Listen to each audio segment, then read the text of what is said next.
Ustaad Bhagat Singh rampage చూస్తూ ఉంటే cinema వర్గాలన్నీ కూడా షేక్ అవుతూ ఉన్నాయి. అసలు ఈ సినిమా గురించి సినిమా టాక్ వింటూ ఉంటే ఒక్కొక్కరి గుండెల్లో దడ పుడుతుంది అనే విధంగా అయితే చాలామంది మాట్లాడుతున్నారు.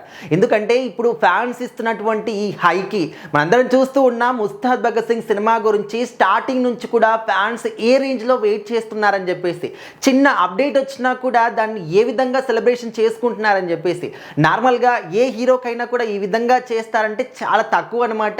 అండ్ మరీ ముఖ్యంగా పవన్ కళ్యాణ్ గారి సినిమాలకి, పవన్ కళ్యాణ్ గారికి ఇంత క్రేజీ ఫ్యాన్స్ ఉంటారనమాట. అండ్ ఫ్యాన్స్ విషయం పక్కన పెడితే సినిమా గురించి ఇన్సైడ్ వర్గాలు మాట్లాడుకున్నటువంటి ఒక రివ్యూస్ వింటా ఉంటే ఒక్కొక్కడికి అంటే నరాల్లో రక్తం అనేది ఉప్పొంగుతుంది అంటూ ఉంటారు కదా. సో ఆ విధంగా జరుగుతుందన్నమాట. సినిమా మొత్తం కూడా 2.5 గంటలు పవన్ కళ్యాణ్ గారి వన్ మ్యాన్ షో కనిపిస్తుంది అనమాట సినిమా మొత్తం కూడా. అండ్ హరీష్ శంకర్ గారికి ఎక్కడ ఏ విధంగా పవన్ కళ్యాణ్ గారిని వాడుకోవాలి, ఎక్కడ ఏ విధంగా చూపించాలి, తన కటౌట్ని ఏ విధంగా ఎలివేట్ చేయాలి అనేది ఆయనకు వెన్నతో పెట్టినటువంటి విద్య. కాబట్టి పవన్ కళ్యాణ్ గారిని ఒక దేవుడిగా కొలుస్తూ ఉంటాడు, భక్తుడిగా అని చెప్పేసి శంకర్ గారిని అనుకుంటూ ఉంటారు.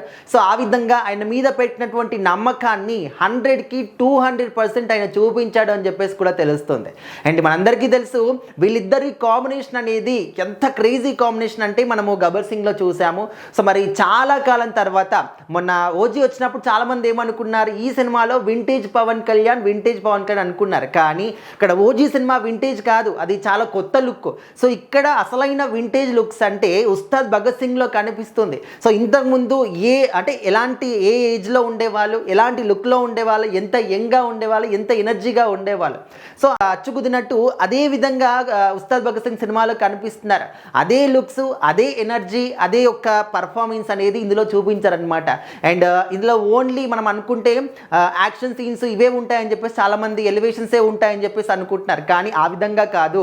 ఉస్తాద్ భగత్ సింగ్ సినిమాలో యాక్షన్ సీన్స్ కానీ, ఎలివేషన్స్ కానీ, ఎమోషన్స్ కానీ, కామెడీ కానీ, ఫ్యామిలీ ఎంటర్టైన్మెంట్ కానీ ప్రతి ఒక్కటి కూడా ఉన్నాయని చెప్పేసి తెలుస్తుంది. అయితే ఉస్తాద్ భగత్ సింగ్ సినిమా మార్చి 19కి ఉగాది కానుకగా రాబోతుంది. ఇంకా ఆ రోజు మాత్రం ఇప్పటికే ఈ సినిమా గురించి వస్తున్నటువంటి ఈ టాక్స్ కానీ, రివ్యూస్ కానీ అండ్ హైప్ కానీ చూస్తూ ఉంటే ఇంకా మరి ఇండస్ట్రీలో ఖచ్చితంగా సరికొత్త రికార్డ్ని క్రియేట్ చేయడానికి సినిమా వస్తుంది. ఇప్పటి వరకు ఉన్నటువంటి అన్ని రికార్డ్స్ని కూడా బ్రేక్ చేస్తుంది. అండ్ ఇది వింటుంటేనే చాలామంది కూడా షేక్ అయిపోతున్నారని చెప్పేసి అయితే మాట్లాడుకుంటున్నారు. మరి మార్చి 19కి ఎలాంటి మ్యానియాని చూపిస్తుంది, ఎలాంటి రికార్డ్స్ని క్రియేట్ చేస్తుందో ఖచ్చితంగా వెయిట్ చేసి చూడాలి.